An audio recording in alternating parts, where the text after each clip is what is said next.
tema que nós colocamos hoje é para falar um pouco sobre as transformações que estão ocorrendo no Nordeste e que têm, efetivamente, sinergia e uma clara conexão com o que está acontecendo no Brasil, né? O Banco do Nordeste ele tem tido a oportunidade de participar ativamente das políticas públicas do governo do presidente Lula. E foi convocado para diversos projetos participar de maneira ativa. Projetos esses que são transformadores do progresso social do Brasil. Tem 4 fatores importantes que eu queria, de maneira muito objetiva, colocar aqui para iniciar, que os senhores e as senhoras vão ver claramente que estão em conexão com as políticas públicas do governo federal e que o Banco do Nordeste tem feito como um agente de desenvolvimento da nossa região. E, para citar apenas 4, queria até que passasse, quem tiver com passasse para a próxima tela.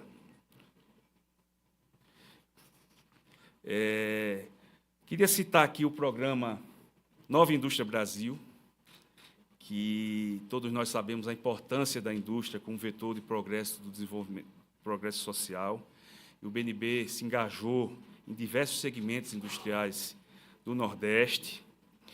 Quero citar também aqui o novo PAC, e para os senhores terem uma dimensão do que representa o novo PAC, são 688 bilhões de investimentos do Nordeste, 42% do orçamento do novo PAC vai para a região Nordeste, e o banco também tem atuado junto aos atores privados, seja nas parcerias público-privadas, nas concessões, junto ao setor privado, em diversos programas que envolvem aí energias renováveis, que envolvem saneamento, que envolvem a construção de aeroportos, ferrovias, portos na nossa região.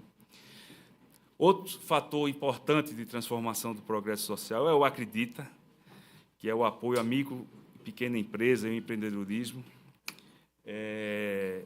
O Acredita ele está iniciando, o banco está ativo também nesse processo. A gente quer fortalecer o empreendedorismo, queremos acelerar o crescimento das microempresas com potencial competitivo, aumentar as exportações dessas empresas na região Nordeste. Estamos aí muito conectados com as políticas do governo federal, com os órgãos que estão à frente do Acredita. Temos também programas sociais e de emprego, que o banco tem participado para estimular a participação também de empresas nos programas sociais. É muito importante destacar que nós temos os 2 maiores programas de microcrédito produtivo orientado do Brasil, da América Latina, são administrados pelo Banco do Nordeste, o Crédito Amigo e o Agroamigo, e eles juntos representam mais de 3 milhões de clientes, e muitos deles, a grande maioria, são oriundos do CadÚnico, o que mostra também a sinergia da gente querer incrementar com esses programas e fazer com que as pessoas possam também alcançar outros voos, outros níveis. Sem falar no Plano Safra, né, o banco participou do último Plano Safra, que está se encerrando agora, no mês de junho de 24, e vai participar do novo Plano Safra, que deve ser anunciado na próxima semana, para os exercícios de 24 e 25. Então, tudo isso está junto, realmente, do que a gente quer fazer, que é construir, realmente, um Nordeste competitivo. E como fazer isso, né? Então, o debate de hoje também vai ao encontro do que a gente acredita. O Nordeste é uma região que tem crescido mais do que o Brasil e tem as projeções de crescer, continuar crescendo mais do que o Brasil. Então, é uma região que tem realmente uma dimensão e uma cara que a gente precisa estar sempre destacando. Primeiro, que nós temos 4 biomas, o que dá boa dotação de recursos naturais, né? A gente tem a Caatinga, que é o bioma principal, mas temos Cerrado, Mata Atlântica, temos ali no Maranhão também uma parte da Amazônia, que está inserida na nossa região. 27% da população brasileira está no Nordeste, e o desafio é justamente balancear isso com apenas 14% da participação do PIB, ou seja, temos uma economia diversificada, mas temos desigualdades que precisam ser enfrentadas. mas é uma região que é a maior geradora de energia limpa, energia eólica e solar, e vai se tornar um dos maiores produtores do hidrogênio verde, vai ser um player não apenas nacional, mas um player mundial. É uma região com o maior número de portos, posição geográfica diferenciada, né? Nós estamos perto da Europa, Estados Unidos, da África, da Ásia, a partir do alargamento do Canal do Panamá. Temos fruticultura irrigada, ali principalmente no São Francisco, e temos também um agronegócio, uma produção de grãos aí hoje importante e referência já no agronegócio brasileiro. Sem falar do potencial turístico da nossa região, que é realmente muito, mas muito diferenciado, em virtude, inclusive, das nossas belezas naturais. Como eu falei, o Nordeste tem crescido mais que o Brasil, então essa trajetória vai continuar nos próximos anos. A gente tem que aproveitar essa janela de oportunidades. Os avanços econômicos devem ocorrer com a disseminação também de inovação e aumento da produtividade. Então, estamos muito juntos dos órgãos que fazem inovação nesse Brasil, justamente para apoiar a inovação, apoiar o aumento da produtividade. É um caminho sem volta. O PIB per capita do Nordeste apresenta crescimento superior a 50% do brasileiro até 2030, né? Essa é a previsão que o nosso escritório técnico faz. Então, a gente, mais uma vez, tem que aproveitar. E os investimentos em infraestrutura repercutirão positivamente na eficiência das cadeias produtivas. A gente está muito enfocado, realmente, e muito ciente do papel de estarmos inseridos nas políticas do governo federal, que são políticas realmente bem planejadas, coisa que o Brasil precisa, de planejamento nas suas políticas públicas, que olhe o curto prazo, mas que olhe também o médio e longo prazo, e a gente está muito, mas muito ciente disso. O Nordeste ele tem uns segmentos com potencial de transformação econômica e social, e eu queria fazer um recorte aqui, 5 desses segmentos. O primeiro é o agronegócio, que só entre 2020 e 2023 nós aplicamos 46,7 bilhões apenas pelo Banco do Nordeste. Os números do agronegócio são muito, mas muito significativos, né? Eles representam já 24,8% do PIB do Brasil. Mas, quando nós fazemos o recorte regional e quando fazemos a inserção do Banco do Nordeste nesse recorte regional, a gente vê também como o banco tem ajudado o crédito rural. São 48% do crédito rural na região Nordeste tem uma participação do Banco do Nordeste. Isso representa, em tudo que o Banco do Nordeste faz, 40% dos seus financiamentos vai para a agricultura familiar ou para a agricultura empresarial. Então, temos uma participação significativa, principalmente na agricultura familiar também. 95% da agricultura familiar do Nordeste vem a partir dos financiamentos do banco. Então, era um aspecto que eu queria enfocar para enriquecer o debate que vai ocorrer daqui a pouco. Queria falar um pouco também, deixar um recado muito claro em relação às energias renováveis. O banco é o maior financiador de transição energética da região. De 2017 a 2023, foram mais de 40 bilhões de reais que foram investidos na região. E por que nós estamos fazendo isso? Porque, claramente, é só olhar esse mapa aí que está projetado para a gente ver o potencial da energia eólica no Nordeste. Quanto mais vermelho, maior o potencial. Então, na energia eólica, o potencial está na região Nordeste e está no Sul. E a gente tem buscado aproveitar a energia limpa e ajudar o crescimento da energia eólica na região. Quando a gente vai para o solar, é a mesma coisa, mas com um recorte ainda mais forte do potencial da região Nordeste. O que está mais vermelho é justamente na região Nordeste, então é um potencial também muito, muito importante. E sem falar do hidrogênio verde, que as discussões estão ficando cada vez mais maduras, os projetos estão começando a sair do papel e é um caminho sem volta. O Brasil vai produzir daqui a pouco aço verde, cimento verde, e a mineração vai ter um claro olhar de descarbonização, fertilizantes. Então, a aposta que está sendo feita nas energias renováveis e o olhar agora que está sendo colocado na produção do hidrogênio verde são marcas importantes e que vão ser um diferencial também fundamental da nossa região.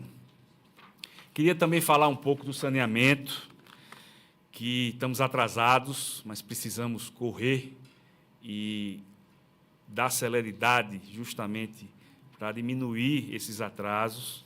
Quando nós olhamos as oportunidades, são enormes e o banco tem priorizado, principalmente a partir do ano passado, os investimentos, ajudando os estados e os municípios a sanearem as suas cidades. Os números aí estão muito claros. O abastecimento de água, o Brasil tem uma população atendida na região sudeste em torno de 92%, na região sul 91%, na região centro-oeste 90%. Mas quando nós vamos para o nordeste e para o norte, esses números caem.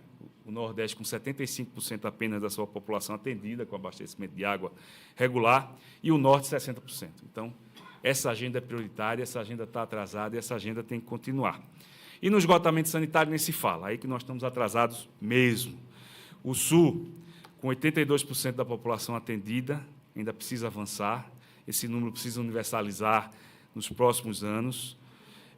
O Sudeste com 82%, o Sul com 48%, o Centro-Oeste com 62%, o Nordeste com apenas 30%, e o Norte com apenas 14% da sua população atendida. Então, o esforço que nós estamos fazendo agora de estar junto aos estados e aos municípios é muito grande, porque essa agenda é prioritária para o Brasil e é prioridade máxima para o Nordeste, e o banco tem e está atuando nesse sentido de financiar essas oportunidades, seja através das companhias de abastecimento e de saneamento dos estados, seja através das parcerias público-privadas existentes, seja através das concessões. Estamos financiando não apenas o público dessas companhias que não dependentes do Tesouro, mas também as empresas privadas que estão nas concessões ou nas PPPs. Na logística, o PAC está mostrando aí o caminho a ser dado, as oportunidades de parcerias e concessões no Nordeste são enormes. Eu listei apenas alguns aqui que estão já ou em andamento ou estão em início de andamento, de execução, né? Tem uma ferrovia nova transnordestina que vai ligar ali o Piauí ao Porto de Pecém, ao Porto de Suape. Temos outras ferrovias que estão aí iniciando.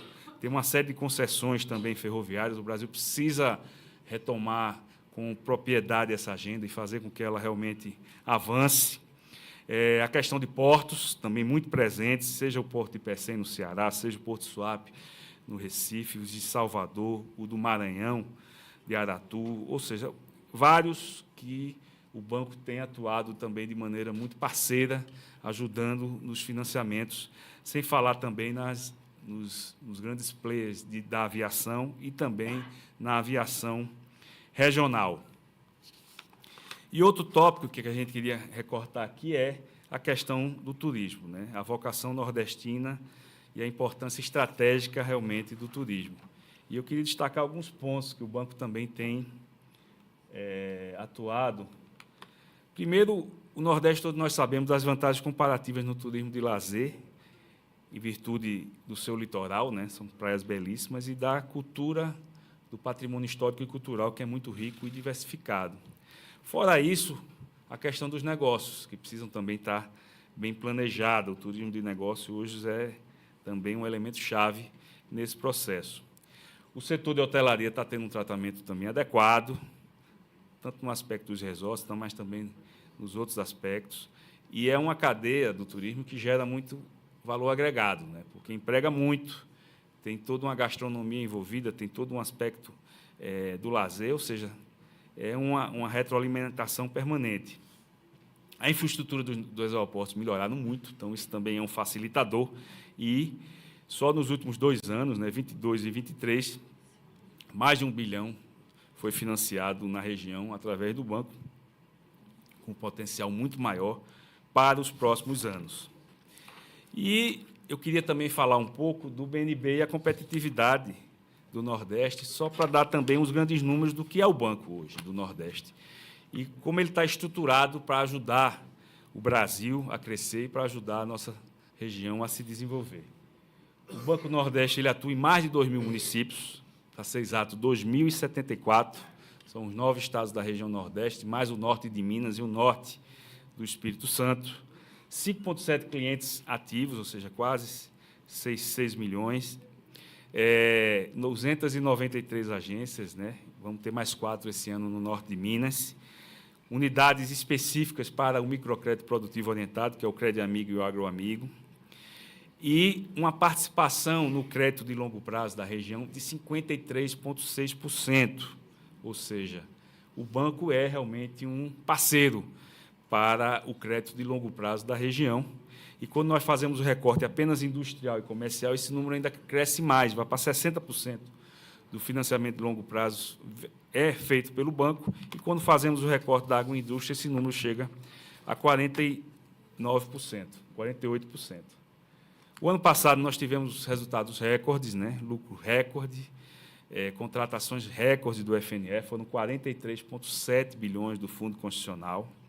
Tivemos mais de 10 bilhões de reais do Crédito Amigo, né? Um microcrédito produtivo urbano, né? Orientado urbano. E, no total, ou seja, juntando o Fundo Constitucional e as fontes próprias que o banco tem, chegamos a 58,5 bilhões. O banco teve um crescimento em 2026 de 27% em relação a 22. Realmente foi um número muito forte. Nos preocupa até 24, porque a responsabilidade aumentou, mas estamos seguindo também com crescimento. E 28 bilhões desses investimentos foram na região do semiárido, né, que é o nosso foco prioritário. 64% do que foi financiado foi para o semiárido, isso também dentro desse olhar de diminuição de desigualdades. E o Crédito Amigo se junta ao Agroamigo em mais de 16 bilhões de reais que foram financiados do microcrédito produtivo orientado da área urbana e da área rural. Quando a gente faz o recorte só do Crédito Amigo, né, que vai fazer 26 anos, e faz por dia, vocês terem uma ideia, 14 mil operações, ou seja, ao longo do dia, 14 mil pessoas têm acesso a crédito desburocratizado, onde você disponibiliza o recurso, orienta, isso tem dado retornos importantes. Temos uma carteira ativa de mais de 5 bilhões e mais de 2 milhões de clientes ativos. Outro recorte que eu queria também falar do banco é do Agroamigo. Os números também são muito interessantes. 95% da agricultura familiar do Nordeste é o banco que financia. E estamos com números recordes também, onde nós fizemos só em 2023 5,7 bilhões e 585 mil operações. Então, são números também muito significativos. E outra coisa que era importante também deixar aqui registrado para o início do nosso debate é que os nossos programas de financiamento eles são muito diversificados. Nós financiamos a indústria, mas financiamos também a inovação, ou seja, os empreendimentos que têm um componente de inovação presente. Inclusive, esses componentes de inovação, esses empreendimentos, eles têm um atrativo até maior em relação à taxa de juros. Temos um olhar específico para o FNE na questão do sol, ou seja, as energias renováveis presentes, desde o pequenininho até o grande, uma linha específica na questão da sustentabilidade, o FNE Verde, e nossos produtos tradicionais, que aí é o FNE Giro, que atua também em todos os segmentos, o FNE Comércios e Serviços, que é a nossa grande linha de financiamento, até porque 70% do PIB nordestino é de serviços. Temos uma linha específica para a questão da saúde, todos nós sabemos a necessidade de estar sempre investindo e melhorando os recursos e os equipamentos de saúde.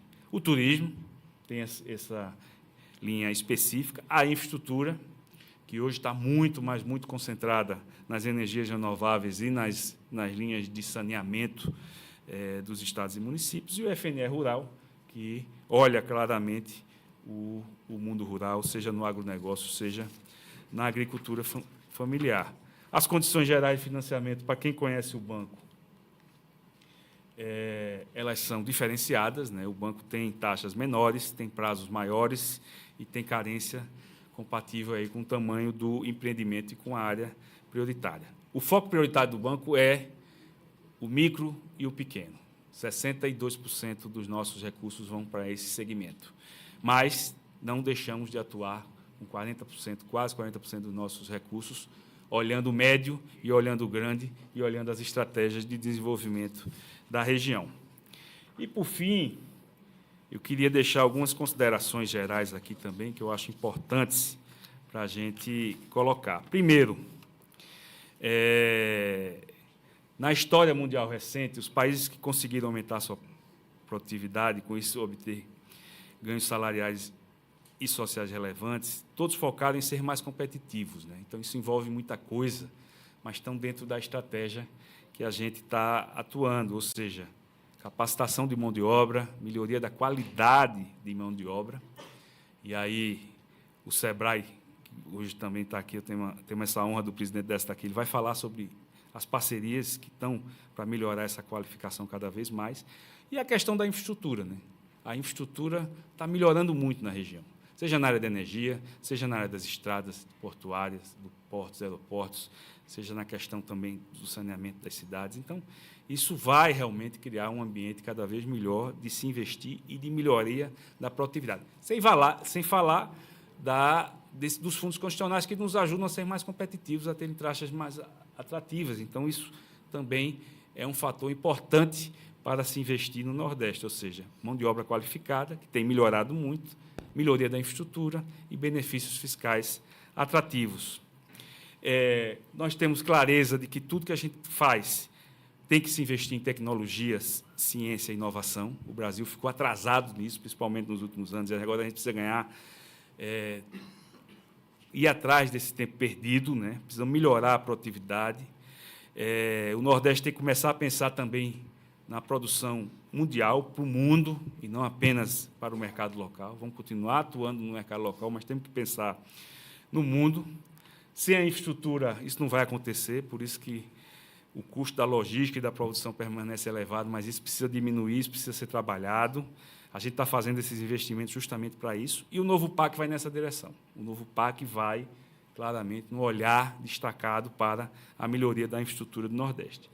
E uma coisa que é muito importante é a articulação institucional. Hoje a gente vê, realmente, o governo federal conversando com o governo estadual, que conversa com os governos municipais. A federação voltou.